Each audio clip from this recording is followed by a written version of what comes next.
Fresh off the success of the live-action One Piece show, Netflix is back again with another live-action anime/manga adaptation based on my favorite series of all time, Yu Hakusho. Pretty much anytime somebody asks me what my favorite is, I say Yu without hesitation. Did I necessarily want a live-action version of Yu Hakusho?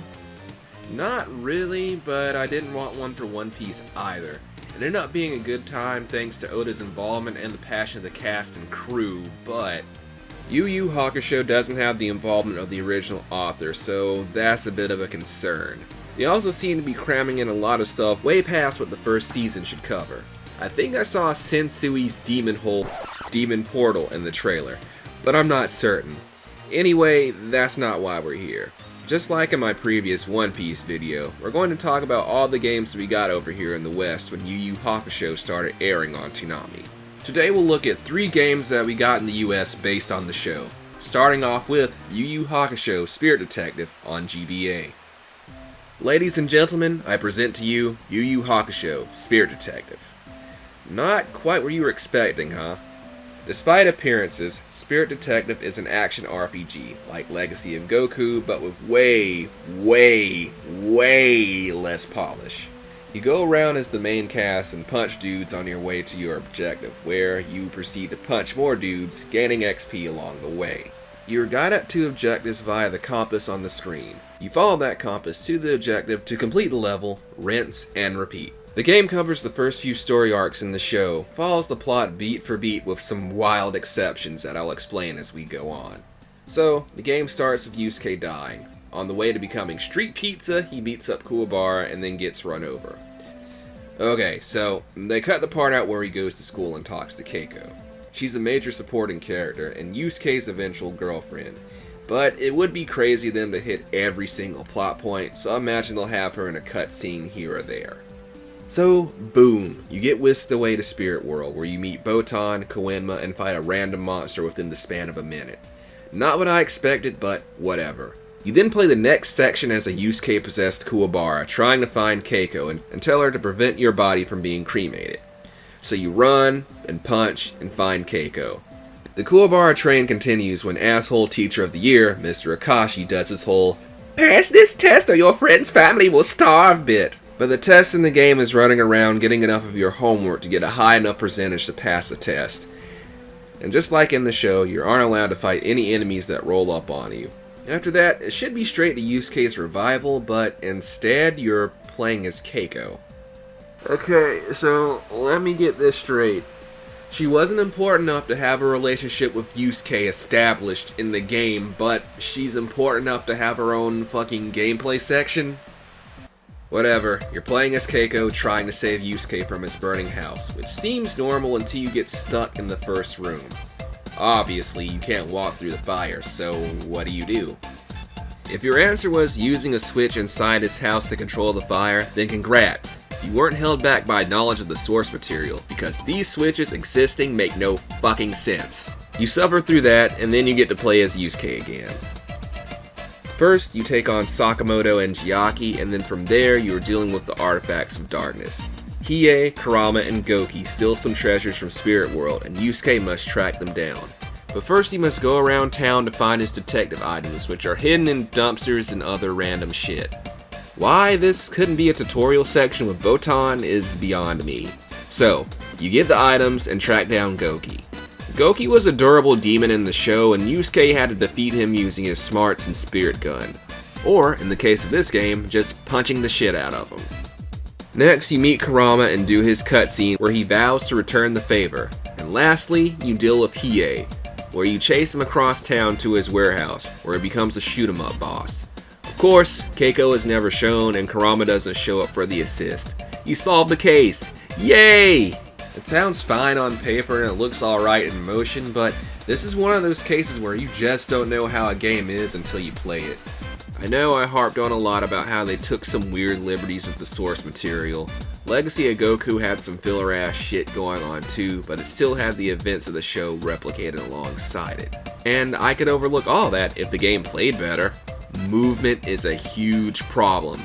Anytime you're on a diagonal, you stutter around while trying to move. Add that on with a confusing large map and useless ass compass, and you're just asking for trouble.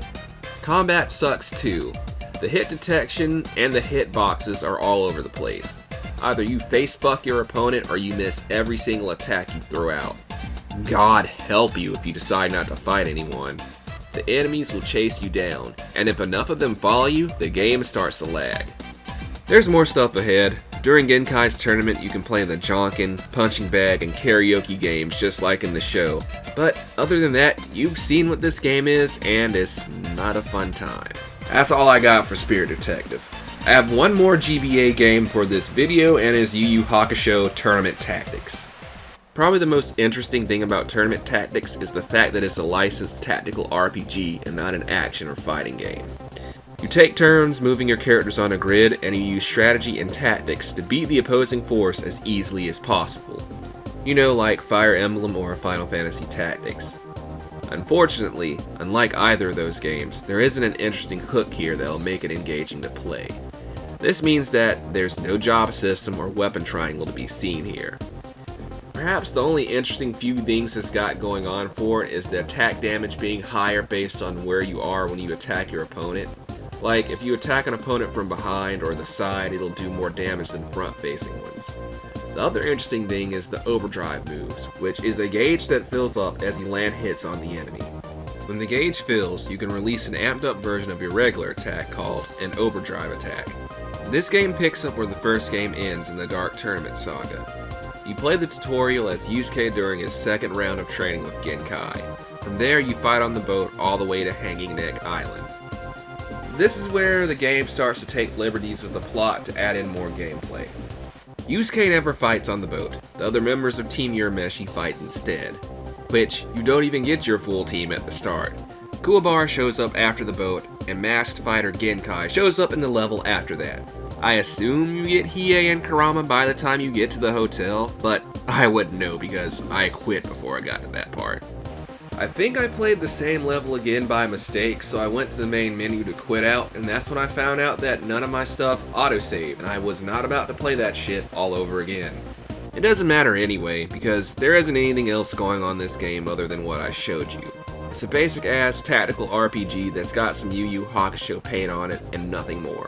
Next up, we have another Yu Hakusho game that also takes place during the Dark Tournament called Yu Hakusho Dark Tournament. Wow, no fanfare or intro, just straight to the title screen. I would expect that from the GBA, but not on the PS2. Dark Tournament is a fighting game where you play through the story of the Dark Tournament as Team Urameshi. Of the three games in this video, it's the most accurate to the source material, as every notable fighter is in this game thanks to its decent sized roster. You have all of Team Urameshi, which is Yusuke, Kuwabara, Hiei, Kurama, and Masked Fighter Genkai. Team Rikuyokai, which is Chu, Zero, Roto, and Rinku. Team Ichigaki, which has Dr. Ichigaki, M1/N, M2/Kai, and M3/Ryo. Team Masho, which has Gama, Toya, Jin, and Risho. Team Yoritogi, which has Kuromomotaro, Makintaro, Shishiwakamaru, and Suzuki. Team Toguro has Karasu, Bui, Elder Toguro, and Younger Toguro. Everything looks fine, the characters are modeled well, and the presentation is acceptable, so let's play a match. Fight! Spirit fight! He's taking every See, it's the death plan! A dark strategy, but still a strategy.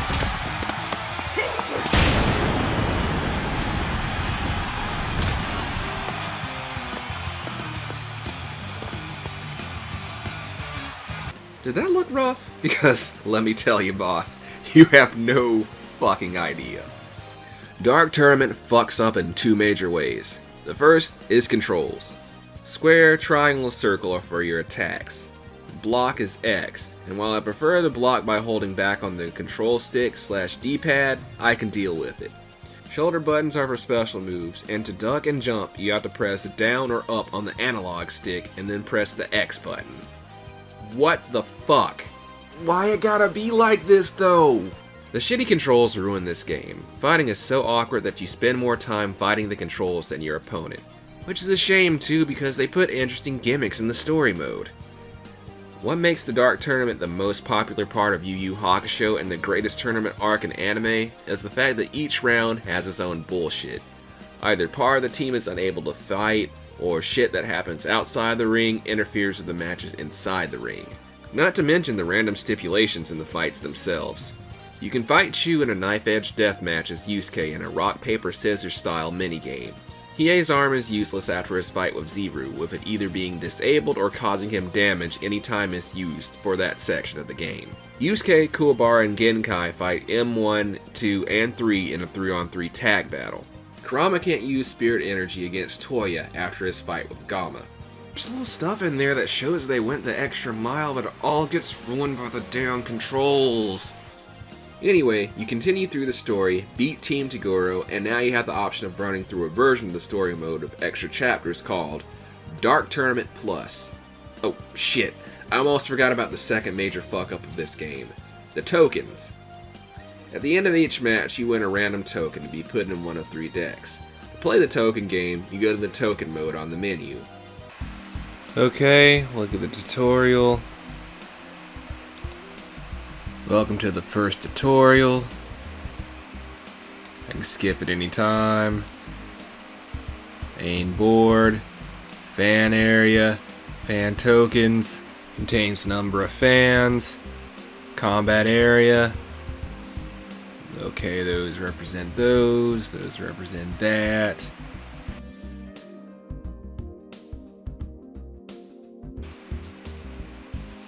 Turn the order, put in the combat zone. Available play area. Fan requirements. There's the score. Who touching. The number subtract. Add to the score. Blue player. That.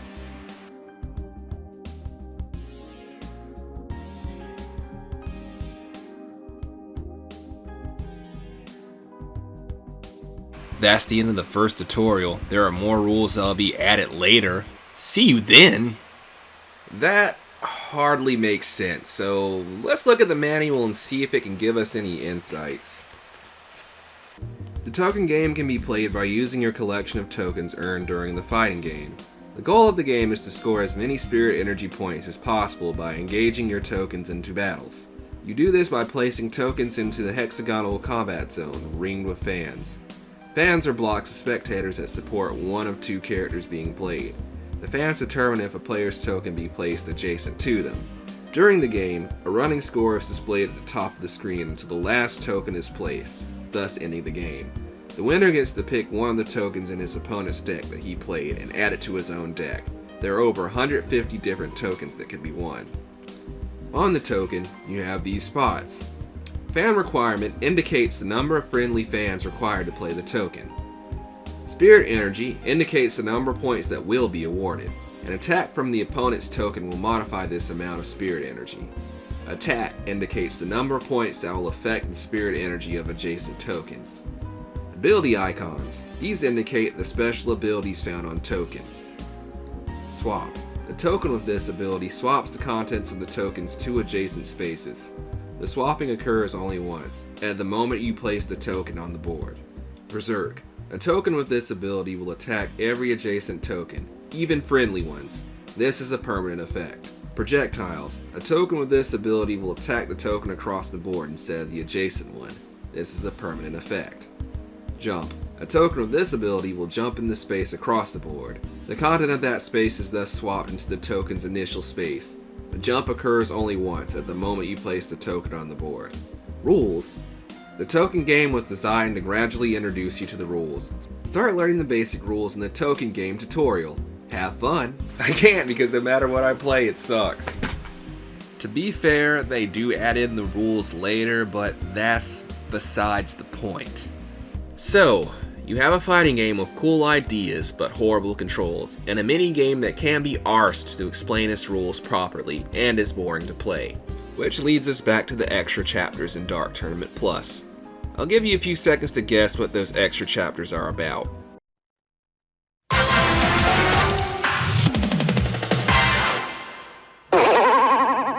Fucking tokens!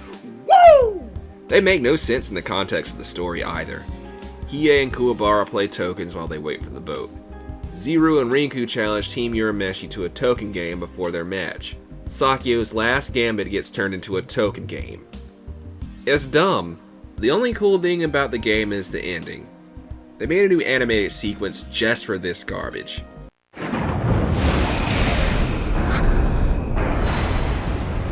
killed Genkai, but one remained. And now that surviving beast can at last be put to rest.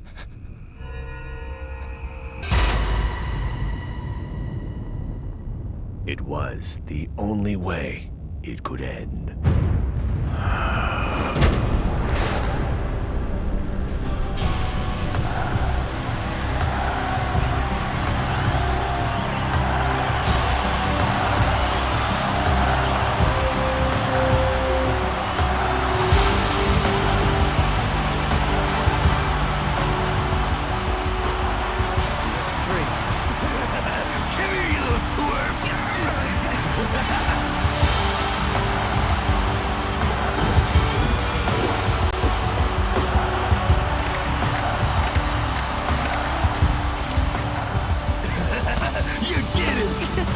What are you talking about?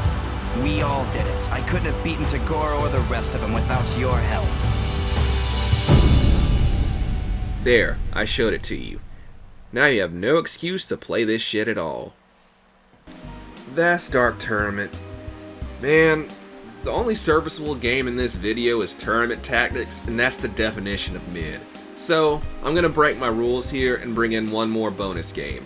It's something that never got released in the States, and it's called Yu Hakusho Makyo Toitsusen. Why? Because when the hell else will I ever get to talk about this game? Makyo Toitsusen is a fighting game that came out in Japan on the Sega Mega Drive / Genesis back in the early 90s. It was developed by Treasure. If that name sounds familiar, it should. They made Gunstar Heroes, Radiant Silvergun, and Sin and Punishment, just to name a few. Its roster compromises of characters from the start of the series all the way to Chapter Black. Yusuke's full team is here alongside Shu, Jin, the Tagoro brothers, Itsuki, and Shinobu Sensui. Controls are much better here. You move and jump with the D-pad.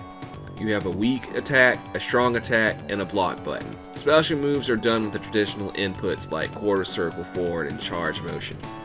The stages are based on various locations in the series. Some are more immediately recognizable, like the Dark Tournament Arena and Spirit World.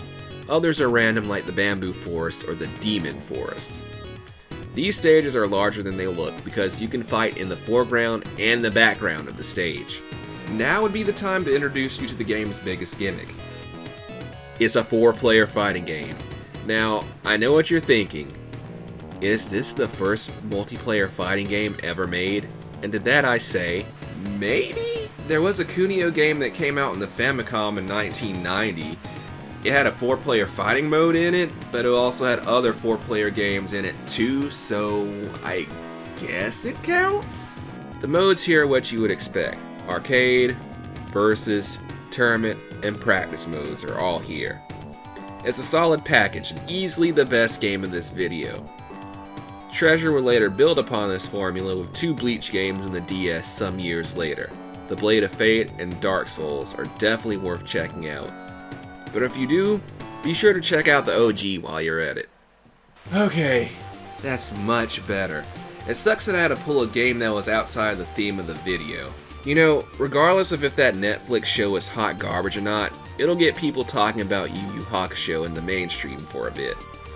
Either that, or just wait for more Hunter x Hunter. Yep, any day now.